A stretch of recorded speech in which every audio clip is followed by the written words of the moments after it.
All right. Welcome everyone to the November Joint Advisory Committee for the Recreation Department. We'll start off with approval of last month's minutes. Do I have a motion to approve those minutes? Anyone? All right, and a second, of course. All right, thanks. Before we start, I would like to first of all bring up that our amenity reports per member are a little off. Brian will be covering the gun ranges. Liz will cover Tyree Park and Granton Park. So it's just a little typo error there. And I've been asked to have everybody go around the table, introduce yourself and kind of an area that you are involved in the department. And I guess we will start with Clay. Clay Llewellyn, Recreation Manager, oversee BVRC. Clay Llewellyn, Recreation Manager over at BVRC, and kind of help out with all special events and whatever else our department's needs are.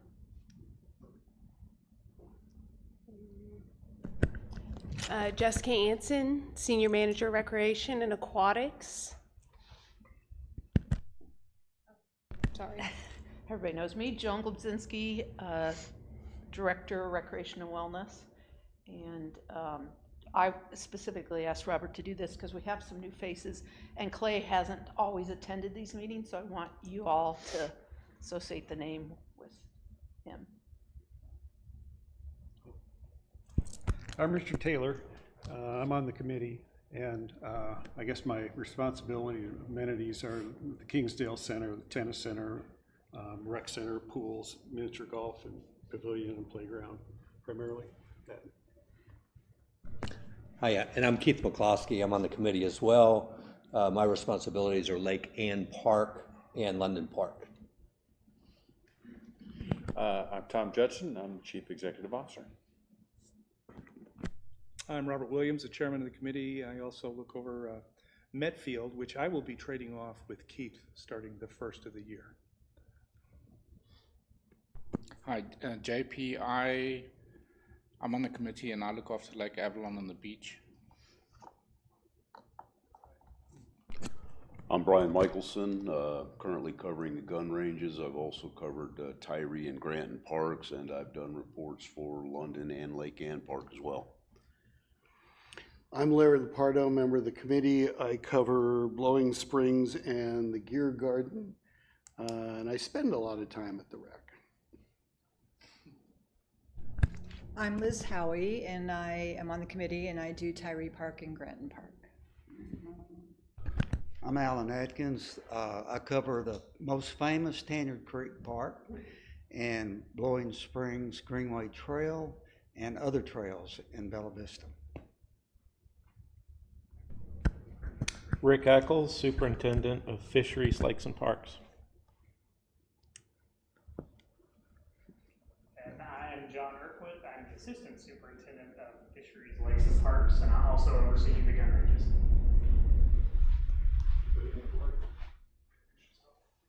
Kathleen Coughlin, I'm Board Director. This will be my first term. Interim, by the way, interim. Deborah Lukács, first year on the board. Jeff Hendren, second year. All right, thank you, everybody. You're going to hear from Jessica? Yeah. No? Okay. That's the boss over there. Okay. So we'll begin with the amenity reports. I don't think we actually voted on it. Approved and seconded. Yeah. Oh, I apologize. Yes, let's take a vote on the approval of those minutes. Everyone who approves, please raise your hand. Okay. All right. So we'll begin with the Metfield Complex report, which is my report. Pretty short this month. Everything looked great. Fitness center was in use by a few members. One member mentioned how clean everything looked. The lobby and restrooms looked great. Pavilion area wasn't in use but looked great.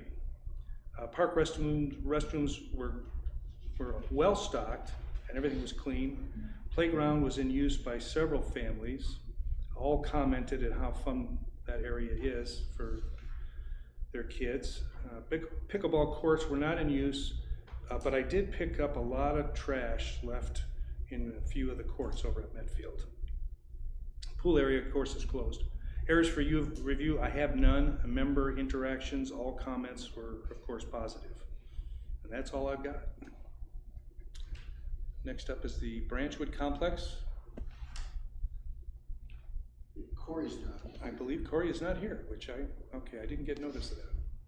Well, then we will move on to Blowing Springs Recreation Area. Okay, did my visitation. I didn't know what to expect because this is my first. I did my visitation on Sunday, or Saturday. No, it's Friday, I guess. Days all run together when you're retired. And I didn't know what to expect attendance-wise, but it was full. And I spoke at some length with, I think her name is Bernie, very nice lady at the booth, and said that she's booked through the end of November. And it is very much dependent, as probably you all know, on what's going on, especially in the biking area. There was a running race or something on the trails that Saturday, and the next 2 weekends there are biking events. I know we are the sad beneficiaries in a way of the hurricane that hit North Carolina. There's supposed to be some high school mountain bike tournament. They couldn't hold it because they got wiped out. Northwest Arkansas raised its hand, and so it's going to be here. And as a result, in now many iterations now going there, the people parking lot at Gear Garden was talked about 10 to 60% full. The only maintenance issues, same ones I've talked about before, the painting at the water station, and we could use a little asphalt repair in the parking lot of the campground area. I spoke at length with 2 different couples, campers. So it says member interaction, but I rarely see members because most of the people at campground are not from here. They'd be at their own house when you be camping. And I spoke to 2 couples, both of whom absolutely love the campground. They're both mountain bike people. First couple had just come off the trail. And nothing positive to say about the facility. They're frequent flyers. One of them says they stay with it about 6 times a year, the other one 3 or 4 times a year. And there's a couple who lives out of their mobile home. The only comment that couple made is, well, it'd be nice to have more room. Well, my comment is, yeah, well, you can rent 2 spaces. I don't think we're going to start cutting down spaces in a place that's full a lot. And that not all spots have fire pits. But I mean, these are people that are very, very pleased with our facility. So that's my report. All right, thank you, Larry. Moving on was Tyree and Granton Park. That would be Liz. I'll start with Tyree. Happened to go on the weekend like Larry did as well, and it was quite busy. Restroom and trash cans were clean, mutt mitts were filled. Personal watercraft storage all had their 2024 decals. Lawns and other structures were also well maintained and being used by members. I found no areas for review. As far as member interaction, the park was very busy. A member was picnicking at the water edge, a bicyclist was taking a break, and a few people were fishing on the dock. My interaction was cute. It was with a young couple and their daughter who greeted, the daughter was about 4, one of my grandchildren's age, and said, "Hi, Grandma," as I walked by. So it warmed my heart because they're far away. They were new to the area and amazed at the access they have to all of our outdoor amenities. So that's that one. And then Granton. Granton, again, overall condition, restroom and trash cans clean, mutt mitts filled, personal watercraft storage all had their 24 decals, lawns and other structures were all well maintained and being used by members, saw nothing that needed to be reviewed.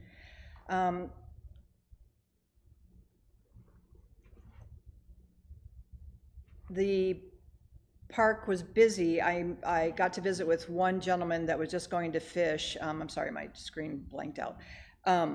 Was going to fish, and he just said he was very thrilled to be a new owner here and to be able to use all the amenities. He's just surprised at everything we have to offer. So again, I've only been on this committee a short time, but I sure get lots of positive feedback from everybody when I go.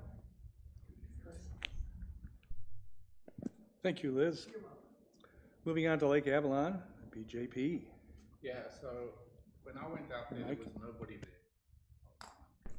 I went out there, I think it was Saturday, there's nobody out there. And the beach is locked up, obviously, so there's nothing, but everything looks perfect.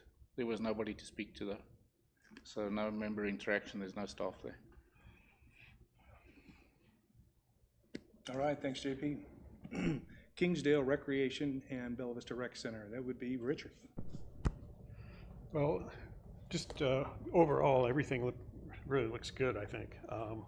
The tennis center looks good. The only thing, that we're all already aware of, there's 4 courts that need a pretty drastic need of resurfacing, 3, 4, and 7 and 8. But we're aware of that, and I think scheduling as budget permits.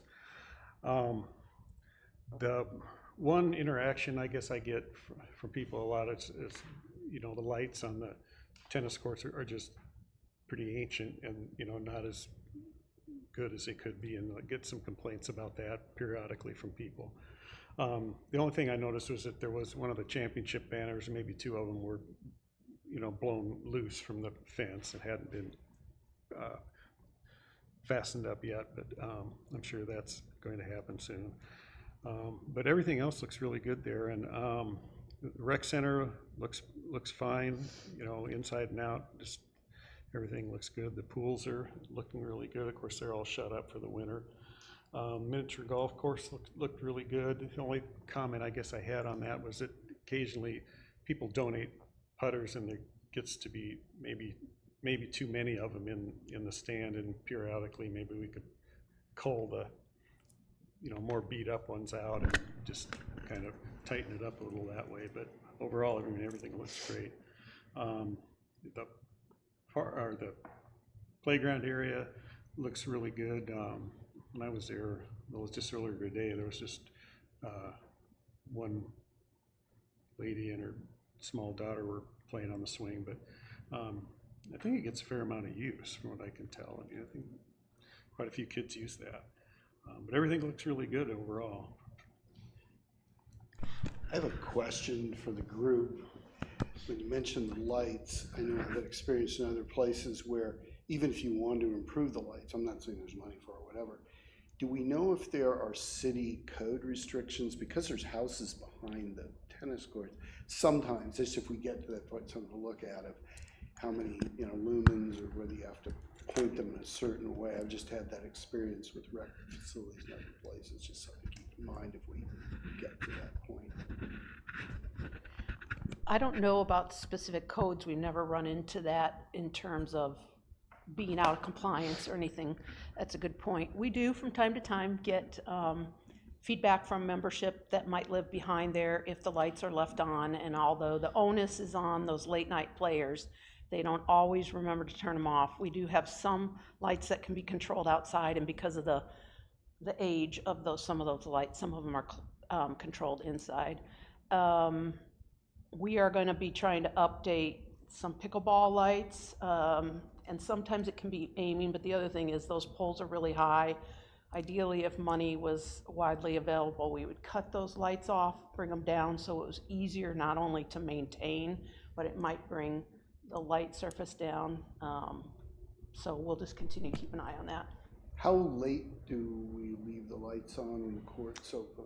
It depends if it's USTA match time of the year. So we don't leave them on carte blanche. It's more when there's scheduled matches played, and they sometimes will go until 11 o'clock at night, depending on how competitive the matches are.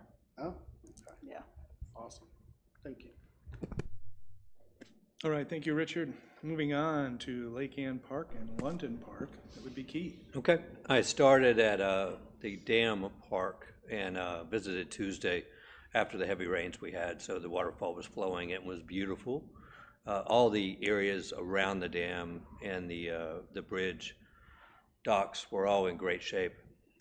No member interactions, no one was out. Did enjoy seeing the Lake Patrol come through, checking me out.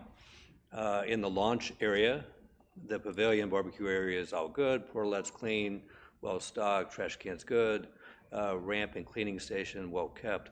Areas for review. There's still just 2 canoes with 23 or later registration. And something new. I did notice one piece of dock bumper, black rubber bumper had come loose and was hanging, and I included a picture of that. And no member interactions at the dam either, not even a single trailer for boats. London Park, really nothing to say there. Everything was in great shape. There's always some washout of gravel onto that entry road after hard rains, and it just is what it is. There's no controlling that. The bathrooms, fish cleaning station, everything in great shape. All boats properly registered except one kayak. And again, early Tuesday morning, no member interactions and no areas for review. All right, thank you, Keith. Let's move on to the gun range. That'd be Brian. Yeah, so as most people in the room know, if not all people, that the rifle and pistol ranges are closed for construction right now. But I did go out and spend some time out at the trap and skeet range. Approximately 20 people out there midweek on a Wednesday. There was a dozen shooters. I certainly didn't want to stop any of the folks out there that were actively shooting, because they were actively shooting. And you just want to leave them alone for the most part. I have been talking with a lot of the folks out there and kind of compiling a bit of a list that I'll bring to the forefront probably next year. But the amenity stays clean. Of course, the grounds are kept, as the grounds seem to be all over Bella Vista. The POA does an exceptional job at keeping things mowed, etc. I was out there a few weeks ago for the construction tour, and I'm sure that Tom will probably touch on that in a moment. There was approximately 100 people out there. I know that there are a couple of people in this room that were at the tour. It was a good tour. And I can tell you that there is more wood and or steel coming up out of the ground now than what there was even during the tour. So good news there. Something I want to touch on just real quick as it pertains to Blowing Springs Park. Rick, the gate at the spring is not secure. And there were a lot of small humans playing inside of that couple weeks ago. If we want to do anything about that. Just so I know, where is that located within the? So if you walk in through the Gear Garden and you'll hit the bluff and go back to the left where the creek is coming out of the rocks there, that is, has, bars across it. Okay. And there is a gate that should be locked. Is it sort of in the Gear Garden? It's sort of like that down lower area? No? Well, where the creek comes out. Okay. It's the actual spring, Larry, at the back. Look as far back to the bluff as you can. Okay. And Rick's team controls that, but there's also the university that does some work doing. Yeah, and so sometimes they forget to lock up. So that's probably what happened. So that actually is a cave, Larry, just so you know, and it's off access except for when the university does testing. Like that? Oh, sure, and other things. You lost me at that. So. That's all I have. All right, thanks, Brian. Next up is Tanyard Creek and Blowing Springs Trail, Greenway. And that would be Alan. Okay, Tanyard Creek, very active. Park used by the Bella Vista POA members and visitors. Sorry.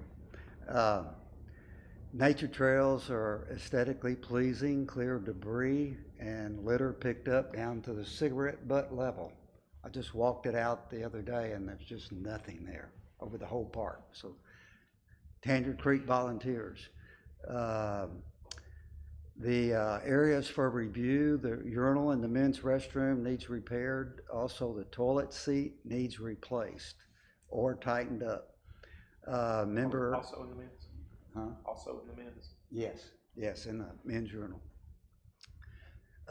Member interactions, members interviewed were asked about their experience at Tanyard Creek Park. Everyone, individual and families, were impressed with the beauty, the accessibility, and cleanliness of the facility. The Tanyard Creek Nature Trail volunteers have currently finished their fall schedule.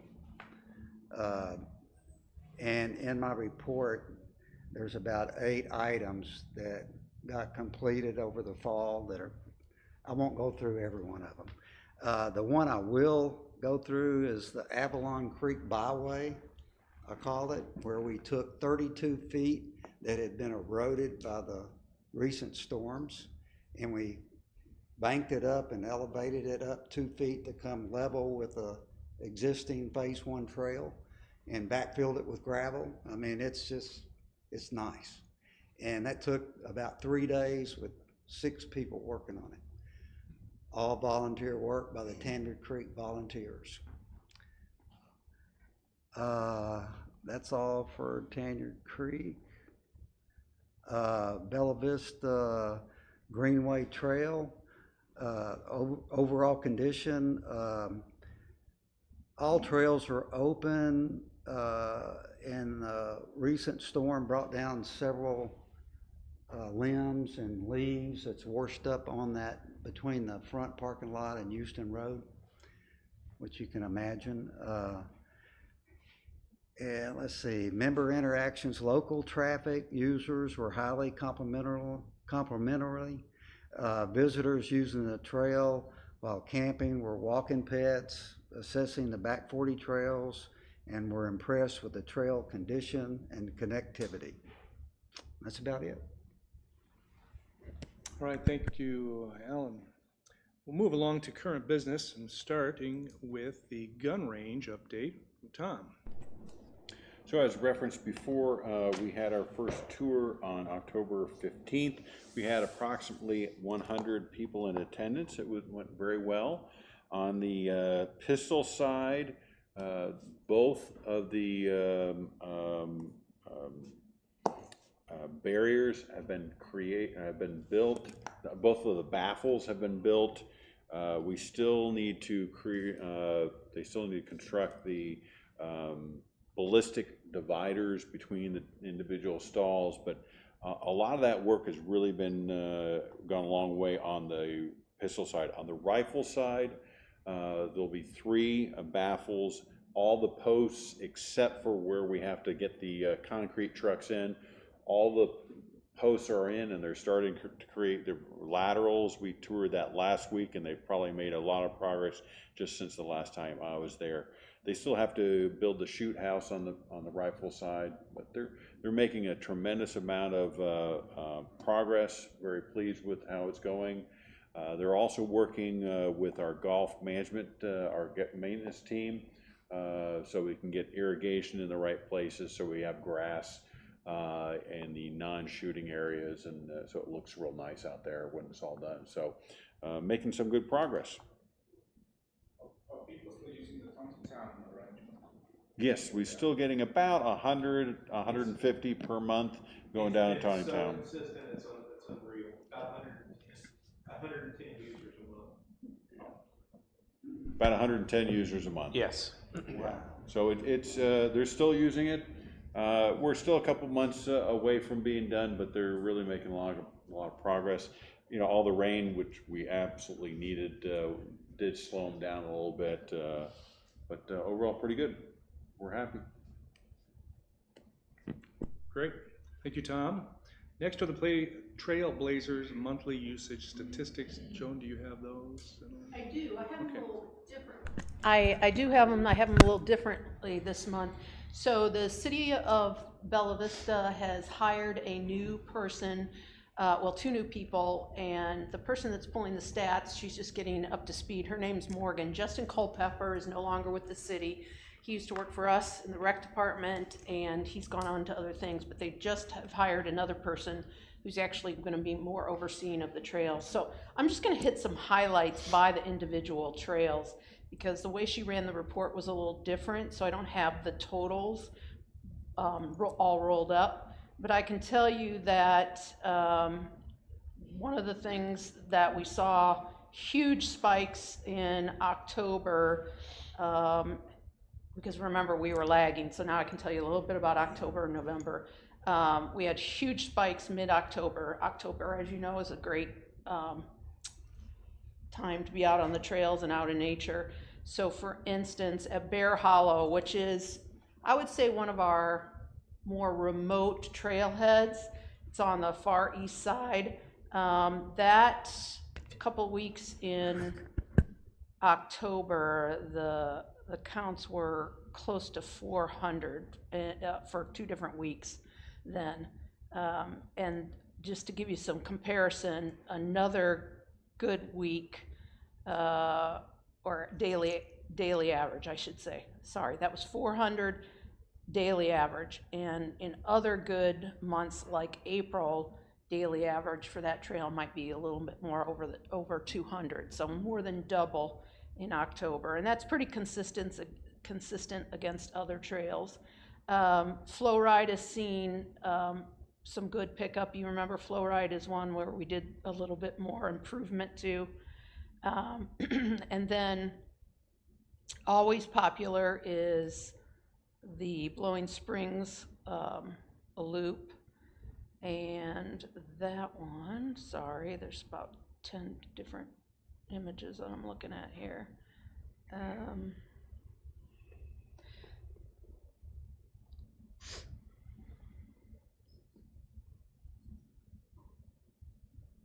So that one has been pretty consistent, and the daily averages in October have been around 450, and same in November for that. So November has proven to been a pretty nice month so far, so that's been really good. No surprises really with everything, and the trail volunteers have been out in full force, just like what you mentioned at Tanyard.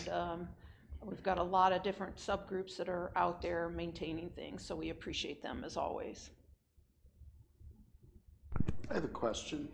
How does the city do that? Does someone stand out there and count people to understand? No, if you look at certain trails, and by the way, we only have counters at certain trails, but it's a great question. There are physical electronic counters that are mounted generally on the trees at such a height where it would capture anybody hiking or biking, so some of these stats obviously include hikers.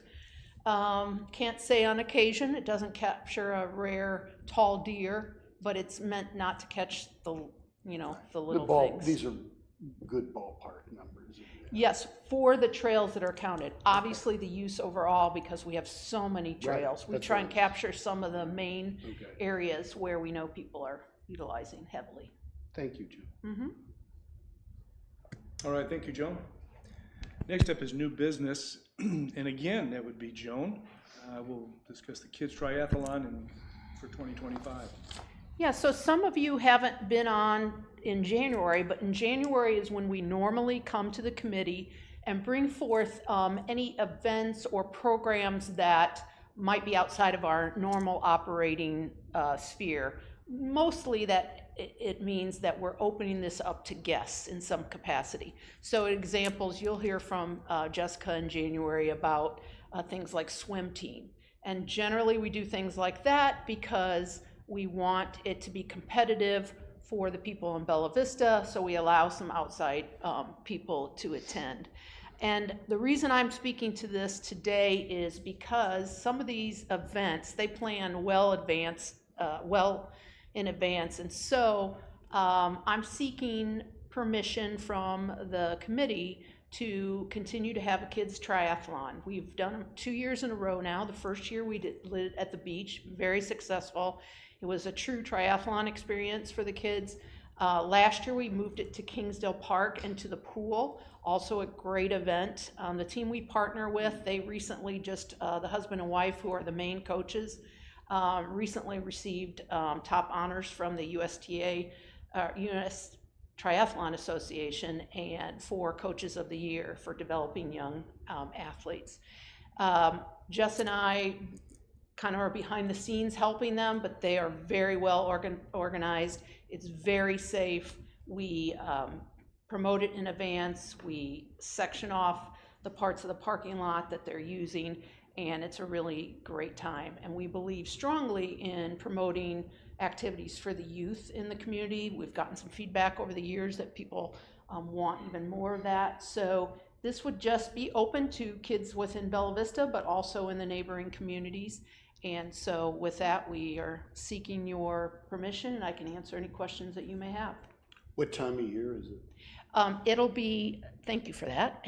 We are requesting it for June 22nd, and we do it on a Sunday, early morning, so that we can still open the pool on time, not disrupting any of our regular members' use in the pool. We also have volunteers out in the parking lot so that any golfers driving down are aware of what's happening.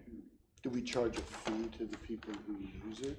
We do not. The participants are paying to participate, and some of that money goes to charity, some of it goes to offset the expenses. It's pretty expensive to run a triathlon in that they have to rent things like the safety barriers, bike racks, and all of that. We haven't taken a fee because we believe that our kids are benefiting as well. I move that we approve the kids triathlon on June 22nd. 2025. 2025, yes. 2025. Do I have a second? I'll second that. What is the age group of the children that participate? So they start at 6, and they have 4 different age groups, and they go up to about 14. This past year, it was kind of neat. They let a couple of 5-year-olds, because it's all about the experience. It's not about just being hardcore, but they really do a good job. They even let parents, for the littles, if they're scared to get in the pool, they let parents be in the water and kind of help them, because it's really about helping them develop the courage and the motivation to continue to be athletic and participate in these kinds of events. John, I'm curious as well, number of participants, and do we typically close the roads, or does it occur with the roads open? Yeah, so this past year we capped it at 90. I think we ended up, we slipped in about 95. It's not a huge event, but it's a lot for young kids. We do not close the roads. We take part of our road, it's all within Kingsdale Park, or like 2 years ago, we did it all within Avalon Park, and then just to neighboring roads up the street. They went up to Basilton a little bit this last year, but we don't close roads. It's just a very well-organized event where they have multiple volunteers out there helping slow traffic down and whatnot. Any further discussion? All right, all in favor of approving the Kids Triathlon in 2025, June 22nd? All right. Thank you all. Everybody. And I'll remind the committee, because I think everybody should come out and see this, because it is a well-run, super fun thing to watch these kids do. So thanks, everybody. All right, we have with us today our board liaisons. Would you like to add any comments? I think the triathlon, let's see how that's important, it's good for kids to get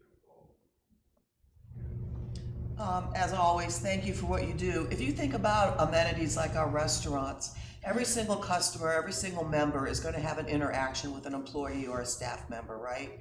But our recreation amenities are so spread out, so varied in what they are and where they are and the hours they're available. There is no way our staff could talk to every single one of our members that are out there to hear what's going on and see what's going on. And you providing your eyes and your ears and suggestions and support is invaluable to the team, so thank you for what you do. Based on the agenda, it looks like we're not going to see you until after the holidays, so I would like to say I hope you get some time to do whatever it is you enjoy doing with whomever it is you enjoy doing it with, and we'll see you in the new year. Thank you. Thank you, Deborah. I'll second what Deborah. I'll second what Deborah said. No, thank you for continuing to vote in favor of more events for the youth. I think that's super important out here, and like Deborah said, thank you for all that you do. All right, thank you all. Next up are the POA staff reports. Again, we will start now with Tom.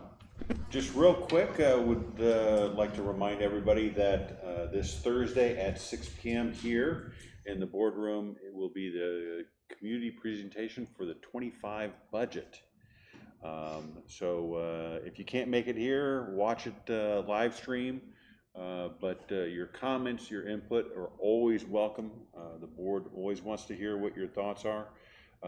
And then on the 21st of this month is when they are planning to vote on it. So if you're available Thursday night, please show up. Did you say 6 o'clock? 6 p.m. All right, thank you, Tom. Next up is Rick, Superintendent of Lakes. Okay, our Lake Norwood drawdown got started earlier this month. With all the rains that we were having, we really haven't gotten anywhere yet, but it is starting to go in the right direction.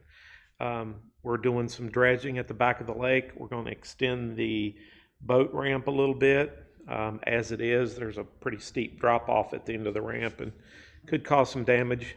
So we ask that folks, if they're putting a boat on the lake, to be mindful of that. We'll allow it to start refilling March the 3rd. We invariably get some questions about filling the lake, and we don't do that. We allow Mother Nature to do that. Our POA Rangers for the month of October had 4,331 contacts, 96 non-members removed, 171 boat hours, and 171 contacts by boat, and 57 boat hours in October. That is down from September, which was about 5,800, but up pretty significantly from October of 2023, when we were at 2,750. Over the last month, we retrieved a sunken boat from Lake Windsor and rescued a couple anglers from the Loch Lomond Dam. They had actually run their boat up onto the dam, which could have been bad, but luckily no one was hurt. So the long-awaited Lake Avalon heated dock is completely finished now. Cleaned, painted, stained, new decking boards. We should have had a grand opening. But anyway, and our other guys, as they can, are providing help at the gun range for that project. And we're doing our lake cleanup when we have a nice day as well. We do that this time of year. All the bathrooms have been winterized at this point. All the bathrooms that get winterized have been winterized at this point. And where we have to do that, we have porta potties in place. Our lakes ecology and fisheries staff have completed our electrofishing. We're now doing sampling with nets. So anybody out on a boat, we ask that you be mindful of the floats that mark those nets and keep from getting tangled up in those. And also trout stocking will happen this week. And so, and that occurs on Lake Brittany. That's why. Question, the buoys or whatever that mark the nets, does it say, hi, there's a net here, or how would I know? Well, actually, Chris modified those this year. They used to just be orange buoys that had our POA name on it. But now they've got a counterbalance and an extension which will send a flag up in the air, and it says caution. So they're very visible. Thank you. Perfect. Thank you, Rick. Next up is John, Assistant Superintendent of Lakes. I'll just add really quickly, we have a 20% increase in attendance year over year in track and skeet. So, and last October was no slouch. So keep on. I think I've said this every single month. We've just had an explosion of attendance over in track and skeet. we're about to cap our very busy tournament season, so I'll have more on just that whole season next month. We'll cap that, and then we've got about a month and a half to get everything cleaned up, fixed, and then we'll be into youth practice season right around the end of December. So that's all I got. Thanks. Quick question, John. Is there the potential during the winter months, the winter schedule out of Trap and Ski to open up on Sundays as well as Wednesdays and Saturdays? We're talking about that right now. So last year, if you remember, we, at least for a month, maybe a couple of months, I can't remember right off the top of my head, but we did open for Sundays. We didn't have an incredible amount of attendance, but we're talking about it right now just to give it another go and see how it works this year. Okay, thank you. All right, thank you, John. Next up is Joan. Yeah, so I'll start talking about a couple events in the rear. So Not So Haunted was another successful event that the whole team helped with. It continues to be very popular with the community. A lot of people come out multiple days and play. It didn't hurt us that we really had pretty good weather until the one weekend of, right around, Halloween. yeah, right around Halloween. It was pretty rainy, but lots of people give us really positive feedback. When I'm out there changing lights, sometimes Jess is, sometimes Clay is, or Nicole.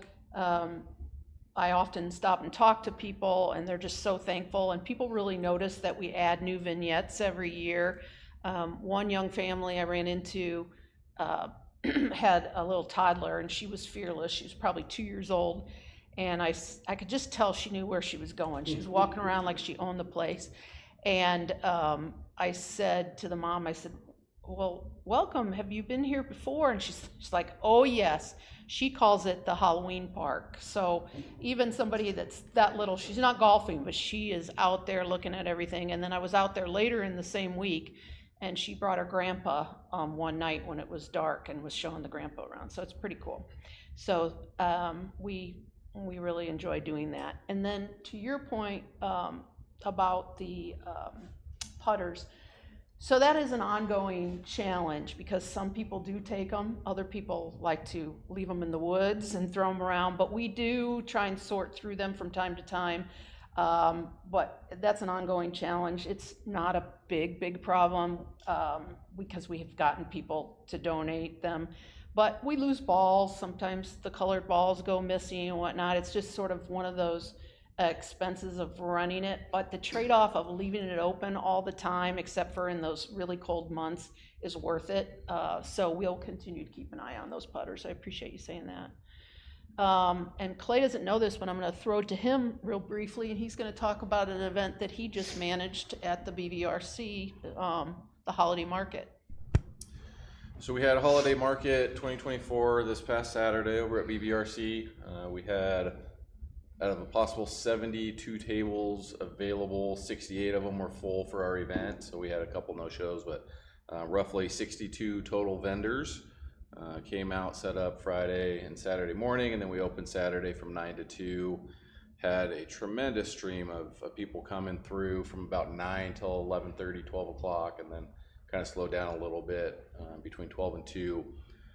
But numerous emails over the weekend after the event from our vendors just thanking us for putting on that event, and they had a blast and had great turnout at their tables and already looking forward to the spring event. So more info on that one to come later on. So Clay, we offer that twice at the BVRC yearly. So one in November, as he just mentioned, and then, like he said, we'll do it again in spring, and we usually coincide that with our registration for our spring and summer activities. So more to come on that. JP, you mentioned there wasn't much going on at Lake Avalon, but one of the things that we didn't organize, but I thought was pretty cool that I would share, the community at the lake, they had a witch float on Halloween, and people took their paddle boards out there and they were dressed up as witches. If you've seen any of the pictures on Facebook, it was pretty cool. I'm a little mad that this witch didn't go, but so there's a lot of neat things going on in the community. And then tennis, we had a fall mixer. Kelly, our tennis pro, did a fall into tennis, and it was their opportunity to sort of meet more of the community, although many people know her already. They did a fun format, and they had food and prizes, and so they're already planning what will come starting in, probably their first one will be April 25, so that was a great thing. And then you'll see in the Rec e-letter that will hit on Monday, the 18th, but we are publishing our Thanksgiving holiday hours. Basically, the 3 rec centers and tennis will all be closed on the actual holiday of Thanksgiving. We close early at 3 p.m. the Wednesday before. Then we're back to regular hours on Friday, and that includes extended family swim hours at Branchwood that Friday after Thanksgiving, because there's always a lot of family members looking for things to do. So details will be out there on that, and I'm sure that marketing will be putting out the broader schedule for the big POA for all their hours. The campground will be open on Thanksgiving. We actually stay very busy for Thanksgiving, and the cabins are pretty well booked up as well. So that's it for me. Question about that. When we say closed, like at the rec, if you have a fob, you can still go in, it's just treated as after hours. Correct. That does bring up a question I have, I guess for Clay, and I've been asked this. Is there a reason we close the facility even to the fob during potential bad weather? That's been brought to my attention a couple of times.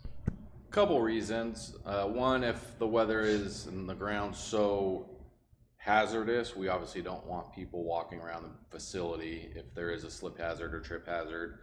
Number 2, if we do happen to be closed for a couple days and say a pipe breaks in there, or if we have it open but we're not there and a pipe breaks in the restroom or something, we want to get eyes in there to make sure the infrastructure is what it's supposed to be.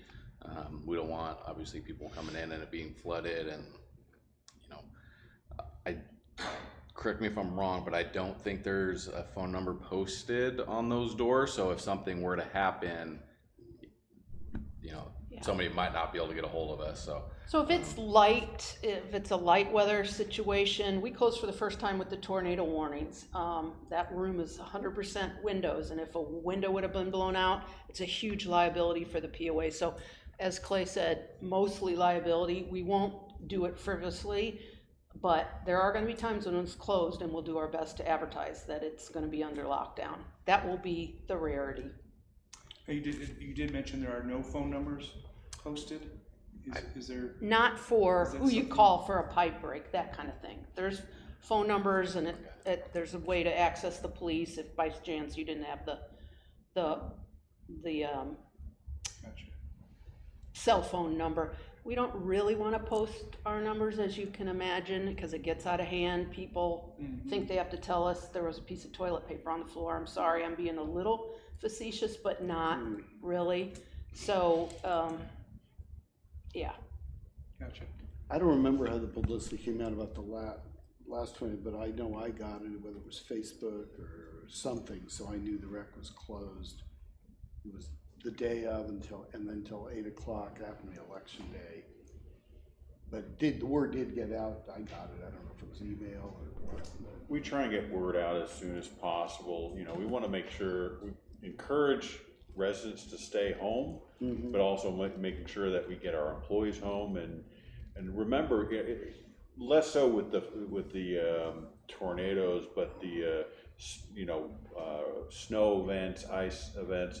Just remember, we have people that we have employees. You can do a 1 hour circle all the way around, and so we have employees coming from everywhere, and so we have to be somewhat mindful that it might be okay down in Rogers, but it's not up in it's bad in Neosho or something like that. So we try and be cognizant and give our employees some flexibility. We don't want anybody getting hurt driving to work. Yeah, that's a good point. All right, thank you all for your input. If there are no further comments, our next meeting will be January 13th. We're going to skip December. That's at 4 o'clock in the boardroom, live stream. Everyone enjoy your holidays. Keep it safe. This meeting's adjourned.